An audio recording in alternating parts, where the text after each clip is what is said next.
dia. Bom dia. Graças e paz do Senhor Jesus. Amém? Amém? Tá tudo? Quem participou do pequeno almoço deve estar com a barriguinha consoladinha. Ou não é? Hã? Quem não participou, não perca o próximo. A comunhão com os irmãos é muito boa e é uma bênção estarmos todos juntos. Como é o seu pai? Como foi o seu pai? Quinta-feira nós comemoramos o Dia do Pai, cá em Portugal. E muitas homenagens foram feitas, muitas felicitações. As crianças amam poder oferecer algo para os papás, né? O Edu e o Rafinha fizeram 2 cartazes muito lindos. E eu não tenho dúvida que o pai, ele faz toda a diferença na formação dos filhos. Existe um livro que o título é O Mundo Precisa de um Pai. Eu aconselho todos vocês a lerem esse livro, porque é muito bom. Alguns tiveram pais não tão bons, não tão presentes. Outros tiveram pais maravilhosos. Muitos de nós que estamos cá, os pais não estão mais vivos. O meu faleceu em 2014. No ano que eu fiz 40 anos, meu pai faleceu e o meu primeiro filho nasceu. Que ano marcante, né? Por 3 coisas ao mesmo tempo. As nossas vidas, elas são muito curtas. As nossas vidas são muito frágeis.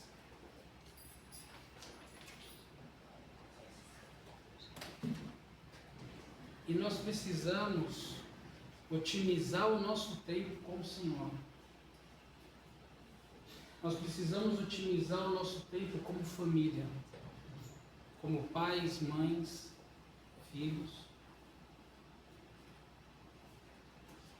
Nós precisamos realmente entender que o Senhor nos colocou numa família para que enquanto a gente estiver nessa terra, a gente poder ser um exemplo para uma sociedade que está completamente deturpada. Onde a sociedade, onde as pessoas modernas acham que ter uma família, como a Bíblia ensina, é algo completamente fora do normal. É algo que não tem importância, é algo que não tem relevância.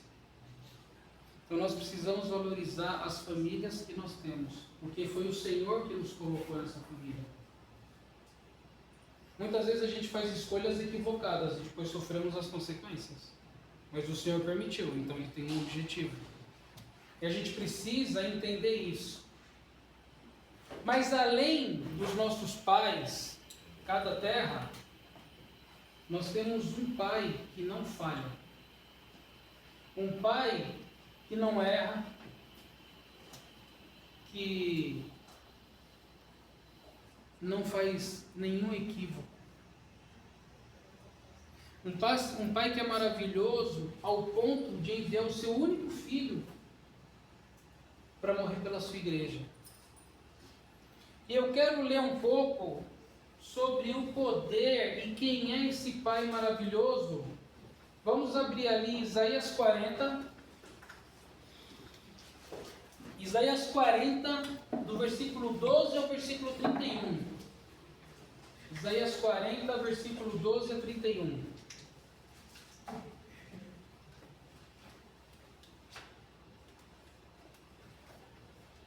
A palavra de Deus diz assim: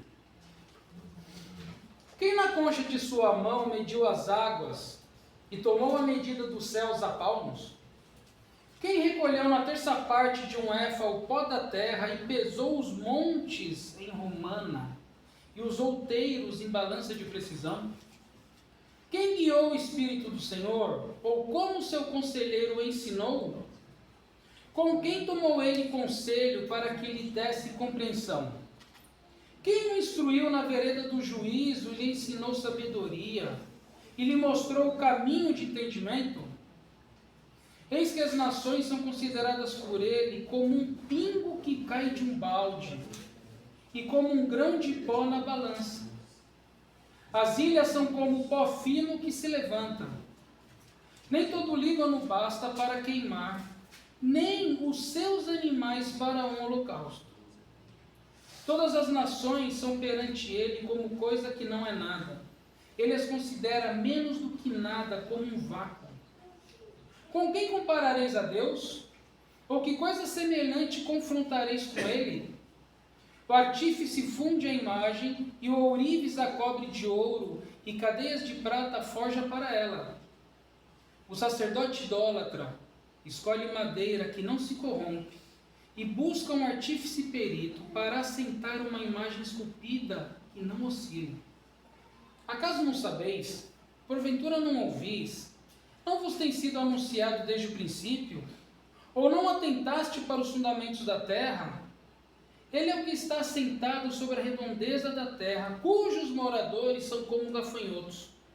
É ele quem estende os céus como cortina e os desenrola como tenda para neles habitar. É ele quem recusa nada aos príncipes e torna em nulidade os juízes da terra. Mal foram plantados e semeados, mal se arraigou na terra o seu tronco, já se secam quando um sopro passa por eles, e uma tempestade os leva como palha. A quem, pois, me comparareis, para que eu lhe seja igual, diz o santo? Levantai ao alto os olhos e vede, quem criou as coisas? Aquele que fez sair o seu exército de estrelas, todas bem contadas, as quais ele chama pelo nome, por ser ele grande em força e forte em poder, nenhuma só venha a faltar. Por que, pois, dizes, ó Jacó, e falas, ó Israel, o meu caminho está encoberto ao Senhor, e o meu direito passa desapercebido ao meu Deus? Não sabeis, não ouviste, que o eterno Deus, o Senhor, o Criador dos fins da terra, nem se cansa, nem se fadiga? Não se pode esquadrinhar o seu entendimento. Faz forte o cansado e multiplica as forças ao que não tem nenhum vigor. Os jovens se cansam e se fadigam, os moços de exaustos caem. Mas os que esperam no Senhor renovam as suas forças. Sobem com asas como águias, correm e não se cansam, caminham e não se fadigam. Amém. Amém. Obrigado, Senhor Jesus, por esse dia, mais um dia que o Senhor criou, mais um dia que pela Tua misericórdia nós acordamos, Pai.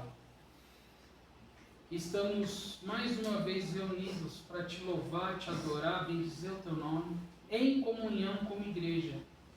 A igreja que o Senhor criou, a igreja que o Senhor escolheu, a igreja que o Senhor uniu. Senhor Jesus, que o Teu Espírito Santo fale aos nossos corações, que a Tua palavra faça diferença nas nossas vidas e que nós possamos Te ouvir. Usa-me para a honra e glória do Teu nome. Guarde, Senhor Jesus, todos aqueles que não estão cá por trabalho, por doença, por outro motivo. Que o Teu Espírito Santo os visite e que eles possam ouvir a Tua voz e sentir a Tua presença. Guarda-nos, Senhor Jesus, que esse culto seja agradável ao Senhor. O que nós pedimos e agradecemos, no nome santo do Senhor Jesus. Amém.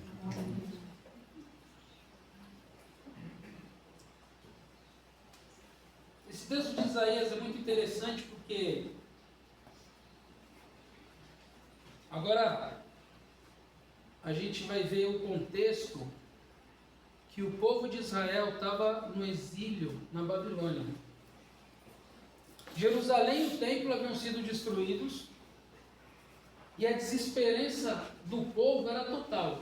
O povo estava completamente desesperançado. O sentimento que o povo de Deus tinha era de abandono, como se Deus tivesse abandonado eles.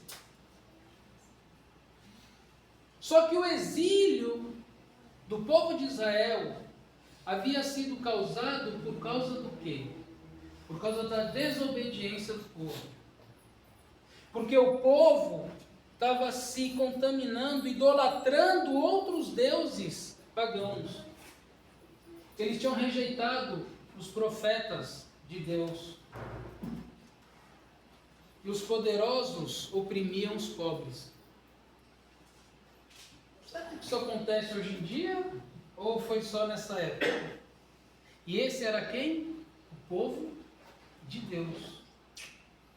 Então o povo de Deus, o povo escolhido por ele, estava a sofrer as consequências de terem dado as costas para Deus. Já pensou se o Senhor hoje fizesse comigo e com você, quando nós viramos as costas para Ele, o que Ele fazia na época do Antigo Testamento? Como que nós estaríamos?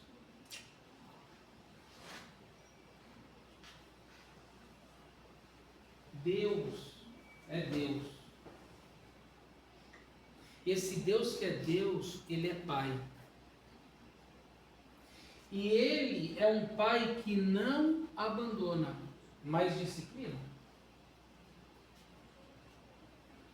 E Ele usa o profeta Isaías aqui para consolar o povo com as suas palavras.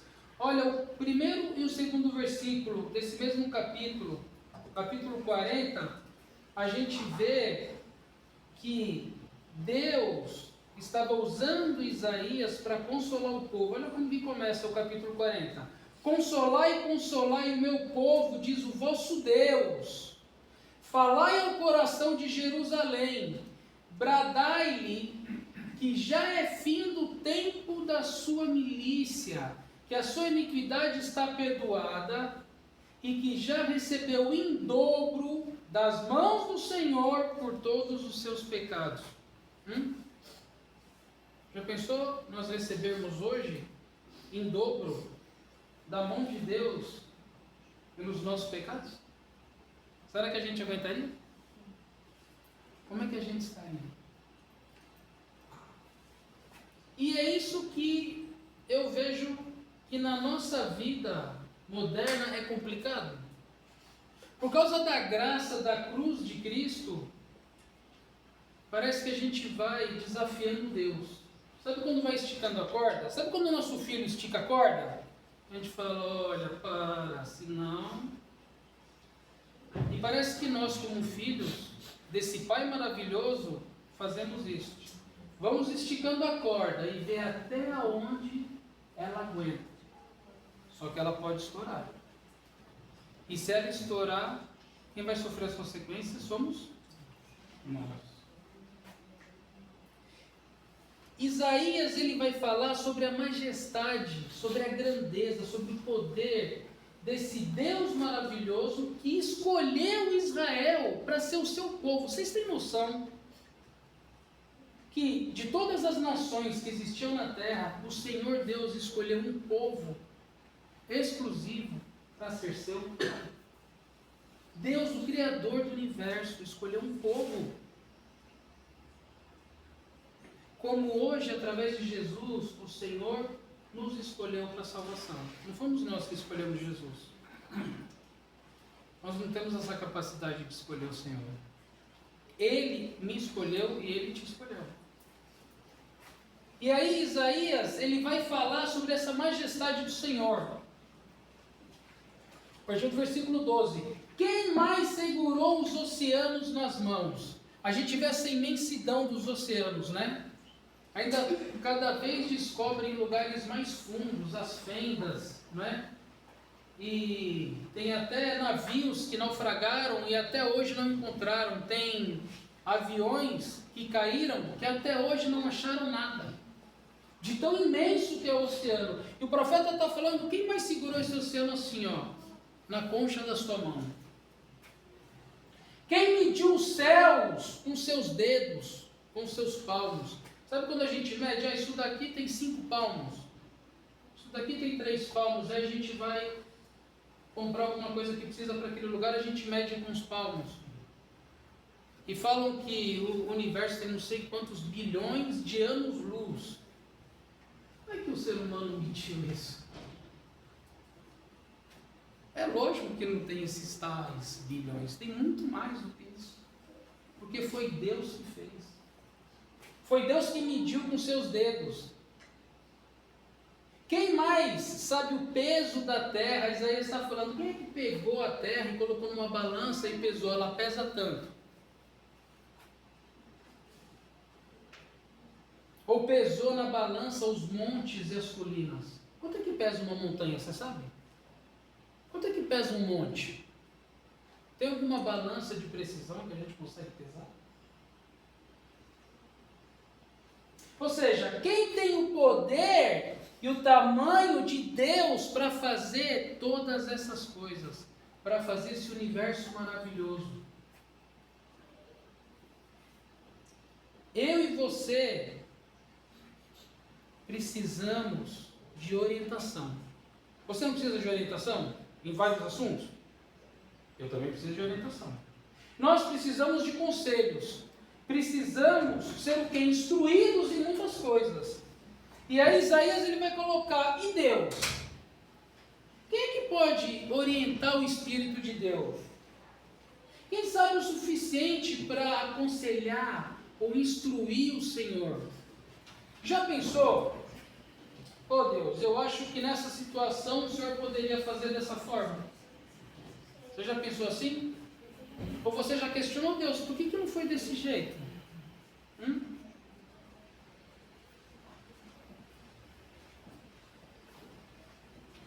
Ou quando algo não é do nosso agrado, a gente fala, Deus, fizeste mal desse jeito, né?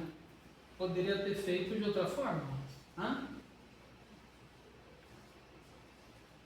Parece que muitas vezes nós nos achamos muito mais espertos do que Deus, já não é? E nós tomamos as decisões, o quê? Sem consultar Deus. Você já tomou decisão sem consultar Deus? E aí, quando vem o prejuízo, a gente tem que procurar o quê? Um culpado. É ou não é? Uma vez um conhecido meu lá do Brasil, muitos anos atrás, comprou um carro. Ele não tinha carro nenhum, comprou um carro Fiat. Não botou seguro. Porque lá não tem obrigatório lá para terceiros.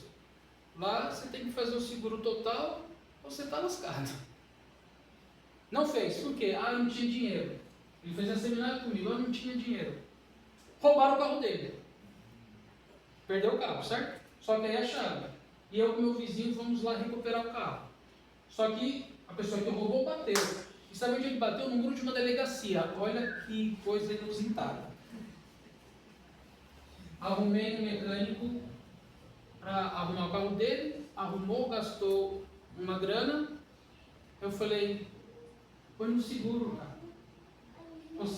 Deus te deu o carro de novo, põe no seguro. Só que como ele teve que pintar o carro todo, aí depois a tinta tem que queimar um tempo para depois passar o verniz. Então ele tirou o carro da oficina, usou, tinha que voltar para a oficina para botar o verniz, certo? Depois de 1 ou 2 semanas estava voltando para a oficina, um outro carro veio e... Isso não estou inventando, isso é verdade. Só que arrebentou o carro mais ainda. Sabe quanto que saiu os 2 consertos do carro? Mais caro que o valor que ele pagou no carro. Porque ele não fez o quê? Botou no... A culpa é de quem? É de Deus? Então quando Deus falar para você, não faça isso não, faça isso. Não fica tirando o braço de ferro com Deus não. Porque você vai sofrer as consequências. Eu fiquei chateado pelo que aconteceu com o meu conhecido. Mas Deus deu 2 chances para ele. Primeiro, quando ele comprou o carro, foi o seguro. Não fez. Quando roubaram e Deus deu o carro de novo, foi o seguro. Não fez. O que aconteceu? Teve que pedir dinheiro emprestado para arrumar o carro. E a gente pode pegar essa história e customizar para a nossa desobediência. Para aquilo que você sabe que você desobedece a Deus, e que hoje você está desobedecendo a Deus, e que Deus está falando, para, que o prejuízo vai ser maior. Por quê? Porque Deus é Pai, Ele nos ama. É como quando nós falamos com nossos filhos, não faça isso. Não faça isso. Por quê? Porque nós já estamos vendo que vai dar ruim, não vai dar ruim? Vai dar ruim. Deus sabe de tudo, Deus sabe o dia que nós iremos nos encontrar com Ele. Ou seja, Ele sabe o dia que vai dar ruim por causa da nossa desobediência. Por quê? Porque Ele é Pai, Ele nos ama, por isso que Ele nos adverte. O povo de Israel tinha Deus como seu Senhor, como seu governante, como tudo, teocracia. E decidiu o quê? Desobedecer. Quando eu e você desobedecemos a Deus, sabe o que a gente faz? A gente desafia Deus. Ó, como nós somos loucos. Nós desafiamos o Criador, quem nos salvou. E Deus está falando, não vá por esse caminho. Faça outra coisa, vem comigo, vamos andar junto. Deus quer que eu e você andemos juntos com Ele. E era isso que Deus queria com o povo de Israel. Andar junto comigo, vocês vão ter tudo. Vocês terão tudo. Deus precisou do conselho de alguém. Olha o que Isaías fala no versículo 14. Com quem tomou ele conselhos para que lhe desse compreensão? Alguém ensinou a Deus o que é certo ou o que é errado? Alguém mostrou para Deus o caminho da sabedoria? Olha o que Deus fala sobre as nações da terra. Versículo 15. É um pingo, uma gota que salta de um balde. Sabe quando a gente está com 2 baldes de água e que a gente está passando pela sala e a nossa mulher fala, toma cuidado para você não molhar o tapete? Vocês estão dando risada porque isso não acontece só na minha casa, não é verdade? Por isso que eu não queria ter tapete nenhum, mas eu tenho. Ele não molha o tapete, molha só o chão. Aí, por um desequilíbrio, cai água. Isaías está falando que para Deus as nações é como uma gota que cai de um balde, ou seja, é nada. Se cair uma gotinha de um balde no tapete, vai fazer diferença? Não vai. Vai ou não vai? Não vai. Ou seja, todas as nações da terra não fazem diferença para Deus, não são nada, é uma gota. Ele levanta toda a terra como se fosse um grãozinho de areia. Sabe aquele grãozinho de areia? Toda a terra é isso para Deus, um grãozinho de areia.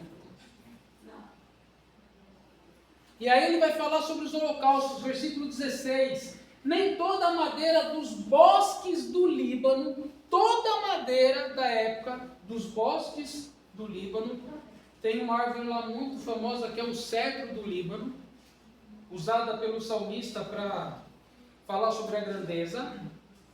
E nem todos os animais seriam suficientes para um holocausto digno para o Senhor.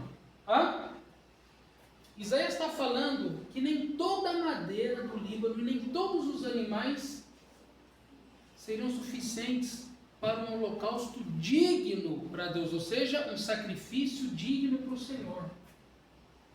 E no entanto ele aceitava os sacrifícios e os holocaustos que os israelitas faziam quando eles eram obedientes. E hoje, 2026, eu e você não precisamos fazer holocaustos e nem fazer sacrifícios. Porque Ele enviou quem? Jesus, para ser o sacrifício no meu lugar e no seu lugar. Amém? Então o que a gente está esperando para servir esse Deus? O que a gente está esperando para obedecer esse Deus? Nós não precisamos mais fazer sacrifício nenhum. Nós não precisamos mais fazer nada para o Senhor, Ele já fez tudo. Mas Ele só quer uma coisa: arrependimento. O arrependimento é a chave para o perdão dos nossos pecados. A obediência é o caminho para nós andarmos do lado do Senhor. Gente, é maravilhoso você ter paz com Deus.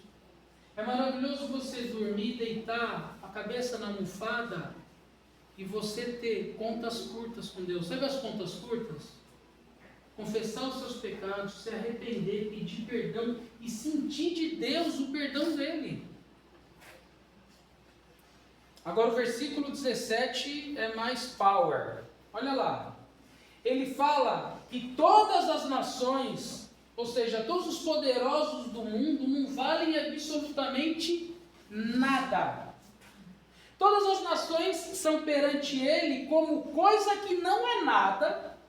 Ele as considera menos do que nada, como um vácuo. Dá para entender isso? Ó, nada. A Isaías ainda dá uma progressão. Ele considera as nações menos do que... O que é menos do que nada? Nada não é nada. Ele está falando aqui que é um vácuo. O que é o vácuo? É o vazio. Certo?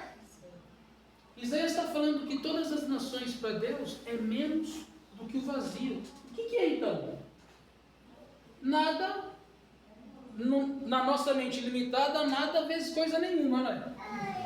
Que é menos e menos e menos do que nada. Ou seja, as nações com esses líderes poderosos, vocês viram quanto está custando essa guerra do Irão? Bilhões e bilhões de euros. E a população morrendo de fome. A população mundial morrendo de fome. Não tem água para beber. Hoje a gente teve uma fartura e ainda sobrou um monte de coisa. Alguém que esteve aqui no pequeno almoço ficou com fome? Pode ser sincero, que ainda tem. Não precisa ficar com vergonha não. Acho que alguns, né, tivesse mais uns 15 minutinhos, comeria mais um bocadinho, né? Aí, ó, eu gosto assim. Aqui tem que ser sincero. Mas imagine, eles estão gastando tudo isso para quê? Só para ficar atacando uns dos outros, para ver quem mais tem poder. Olha que mundo de doido. Vocês acham que Jesus está voltando ou não? A gente tem que acordar, gente. Jesus está voltando. Tem uns doidos lá, Xi Jinping, o outro lá da Coreia, lá que tem um botãozinho vermelho. Se carregar o botão, já era. Eu estava vendo um mapa da evolução das bombas atômicas. É um troço que é surreal. Aquela bomba que foi detonada lá em Hiroshima foi uma devastação total, né? Existe uma bomba hoje que eu não sei quantas vezes mais forte que essa lá de Hiroshima. Faz aquele cogumelo, né? A de Hiroshima, que já foi uma coisa terrível, o cogumelo é assim. A mais potente, o cogumelo é assim, ó. Parece que o negócio vai não sei quantos 1000 quilômetros até... Lá vai pegar a lua. Olha que negócio de doido. Pra quê? Falaram que se essa bomba ela for detonada, vai mexer no eixo da crosta terrestre. Olha que negócio de doido. Você já pensou? A Europa vai para baixo e a gente, o Brasil, a África, a gente vai para cima. Vamos ficar chique, pelo menos, né? Mas é sério. O negócio é sério. O ser humano é tão doido que o ser humano tem coragem de destruir a própria terra. Por isso que nós, Igreja do Senhor, a gente não pode perder tempo, não. Servir ao Senhor é para ontem, não é para amanhã. É para ontem. Deus, esse Deus maravilhoso, Ele não tem comparação. Olha o versículo 18. Com quem comparareis Deus? Ou que coisa semelhante confrontareis com Ele? Deus é absoluto. Deus é absoluto. Ele é o grande eu sou. Eu sou quem? Eu sou.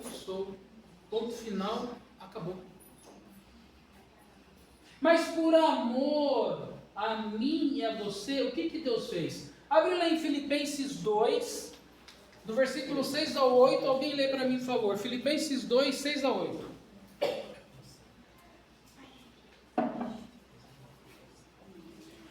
Filipenses 2, 6 a 8.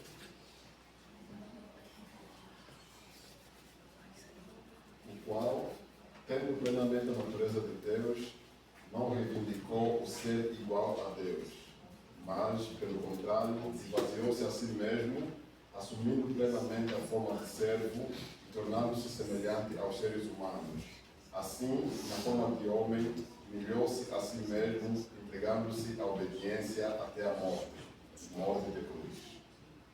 Esse Deus Todo-Poderoso, que para ele as nações é nada, que a terra é um grão de areia, que os oceanos ele pega na mão, ele fez o quê? Se esvaziou, se tornou servo, para vir nessa terra que ele criou, para nos resgatar do pecado. Olha que amor de Deus Pai maravilhoso. Ele, na plenitude dele, deixou lá, sem usurpação de ser igual a Deus. Jesus Cristo vem para me resgatar, para te resgatar. Tem amor maior do que esse? Nós que somos pais e mães, não temos esse amor pelos nossos filhos. E você sabe o que é amar os nossos filhos de verdade? É nós amarmos o Senhor mais do que nós amamos os nossos filhos. É nós amarmos ao nosso Senhor mais do que nós amamos o nosso cônjuge. Porque nós só poderemos amar plenamente os nossos filhos e os nossos cônjuges se nós amarmos a Deus em primeiro lugar. Em primeiro lugar. É fácil? Não é fácil. Mas é isso que Deus quer. Deus quer ser amado em primeiro lugar, porque Ele entregou o seu Filho por mim e por você.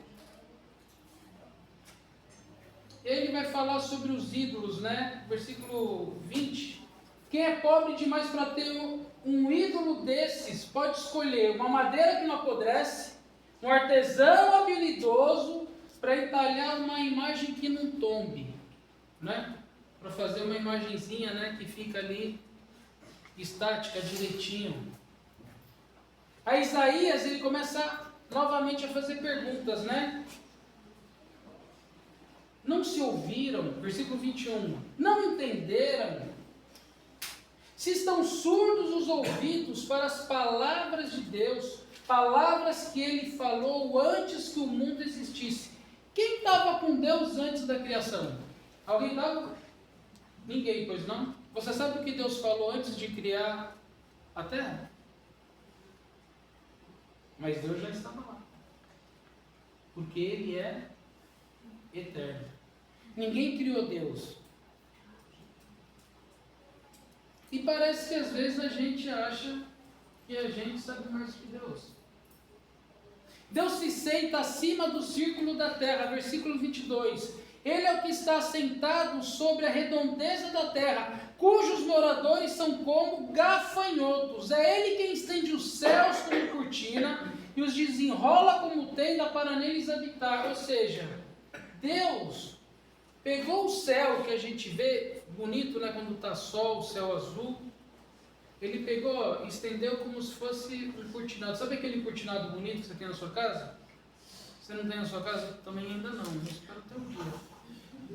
Mas Deus pegou esse cortinado, Ele estendeu o que? Os céus.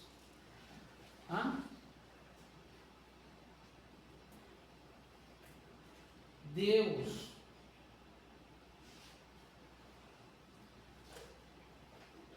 Ele vai pegar todos esses governantes poderosos que nós estamos vendo a disputa de força, e Ele vai os reduzir a nada.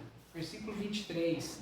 É Ele quem reduz a nada os príncipes e torna em nulidade os juízes da terra. Quantos juízes dos supremos tribunais do mundo você vê fazendo injustiça? Ou protegendo os seus amigos? Em todos os países tem isso. Tem no Brasil, tem na Angola, tem em Moçambique, tem em Portugal. O juiz do juiz, que é o top, que deveria ter realmente aquela plenitude da justiça, protegendo aqueles, ou sendo injustos. E Deus vai destruí-los como sendo nada. O profeta, ele compara esses governantes, esses poderosos, esses juízes ao quê? Aquelas ervas plantadas que mal chegam a criar raízes. Sabe quando a planta lá não tem raiz? E o que acontece? Ela logo murcha, e quando Deus sopra, ó, ela desaparece. Quando o vento bate, elas vão como se fosse uma palha. A Isaías desafia, versículo 26. Olhem ao alto os olhos e vede. Quem criou estas coisas? Que coisas? As estrelas. Olha o que Isaías fala. Aquele que faz sair seu exército de estrelas, todas bem contadas, as quais ele chama pelo nome, por ser ele grande em força e forte em poder, nenhuma só vem a faltar. Ou seja, sabe essa imensidão de estrelas, que ninguém sabe realmente quantas são? Quando Deus as chama, elas vêm uma por uma, e Deus chama elas pelo nome. Deus não pegou um punhado de estrelinhas, sabe aquelas estrelinhas que às vezes tem alguma coisa aqui que quando na mesma as estrelinhas coloridas, que depois no chão fica tudo cheio de estrelas, a gente tem que ficar limpando? Você joga assim, ó, Deus não pegou isso, fez assim, ó, jogou, vai lá, agora vai cada uma para um canto. Não, Ele colocou cada uma no sítio certo, cada uma tem um nome, e quando Ele chama, elas vêm. Esse é o nosso Pai verdadeiro. Ele é grande em poder, grande em força, e é incomparável. A Isaías confronta o povo de Israel no versículo 27. Ó Jacó, como pode dizer que Deus não vê o que se passa? Ó Israel, como pode dizer que Deus não se importa com seus direitos? Por quê? Porque o povo estava murmurando no exílio, como se Deus tivesse abandonado, mas o povo estava sofrendo o quê? As consequências da desobediência. Versículo 28, você não ouviu, você não entendeu. O Senhor é o Deus eterno, o Senhor é o Criador de toda a terra. Deus nunca perde as forças e nem se cansa. Nunca. Sabia que Deus nunca fica cansado? Ninguém pode medir a profundidade da sabedoria desse Deus maravilhoso. Olha o que Deus faz, a partir do versículo 29. Faz forte o cansado, dá vigor aos fracos. Você está cansado? Você está fraco? O que Deus faz? Dá força ao cansado, dá vigor para aquele que está com as forças indo embora. E aí Isaías faz uma comparação, né, dos jovens, não é? Nós que não somos mais tão jovens assim, a gente olha para trás e fala, eita, a gente tinha uma força, não tinha? Tinha uma energia, que a gente fala, se hoje eu tivesse a minha energia com 25 anos, fala aí, estava andando de cabeça para baixo pela rua. Ele fala que até os jovens perdem as forças e se cansam. Que os rapazes tropeçam de tão exaustos. Mas, sempre tem um mas. E aí é que entra a nossa parte. A nossa parte, ela entra no mas. Mas, os que confiam no Senhor, primeiro, renovam as suas forças. Ou seja, para que a minha força e a sua força sejam renovadas, nós precisamos fazer o quê? Confiar em Deus. O que é confiar? É depositar tudo nele. Não é depositar e segurar com uma trela. Sabe a trela? E parece que a gente confia assim. A gente Fala que confia, mas fica segurando a trelinha ali, ó. Não é? Para que quando a gente se acha mais esperto de Deus, o que a gente faz? Puxa para o nosso lado. Não é? Mas os que confiam no Senhor voam alto como as águias. Você já viu uma águia no ápice da sua altura? Só pela internet, né? Eu nunca vi. Se alguém já viu, é privilegiado. E ela lá de cima consegue enxergar exatamente o que ela quer, a presa. Lá embaixo. Por isso que ela vem certeira.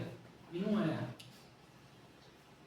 Deus está falando que se eu e você confiarmos nele, nós vamos voar alto como as águias.